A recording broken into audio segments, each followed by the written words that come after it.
Démocratie, on tue des enfants. Démocratie, on largue des bombes, on tue des femmes, on tue... আফ্রিকার দেশ Burkina ফাসোর president Ibrahim Traore দেশটির সাধারণ মানুষকে গণতন্ত্রের কথা ভুলে যেতে বলেছেন। তিনি বলেছেন, এখানে গণতন্ত্র আসলে কার্যকর নয়। গণতন্ত্র মানুষকে হত্যা করে, ধ্বংস ডেকে আনে। এক্ষেত্রে তিনি লিবিয়ার উদাহরণ টেনেছেন।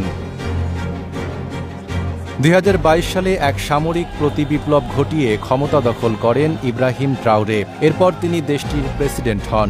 যদিও ইব্রাহিম ক্ষমতা দখলের পর নির্বাচন দেওয়ার কথা বলেছিলেন, কিন্তু এখন সেই অবস্থান থেকে সরে এসেছেন। এমনকি ৩ মাস আগে বুর্কিনা ফাসোতে সব ধরনের রাজনৈতিক দলকে বিলুপ্ত করে দেন তিনি।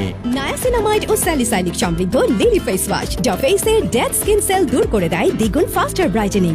গতকাল বৃহস্পতিবার দীর্ঘ এক সংবাদ সম্মেলনে সাংবাদিকদের সঙ্গে কথা বলেন প্রেসিডেন্ট ইব্রাহিম ট্রাওরে। ওই সময় গণতন্ত্রের কথা উঠলে তিনি বলেন, গণতন্ত্রের বিষয়টি জনগণকে ভুলে যেতে হবে। আমাদের সত্য বলতে হবে। গণতন্ত্র আমাদের জন্য নয়। তিনি আরও বলেন, গণতন্ত্র হত্যা করে। লিবিয়ার দিকে দেখুন, এটি আমাদের কাছে সবচেয়ে বড় উদাহরণ। বিশ্বের যেখানেই গণতন্ত্র প্রতিষ্ঠার চেষ্টা হয়েছে, সেখানেই রক্তপাত হয়েছে। গণতন্ত্র হল দাসত্ব।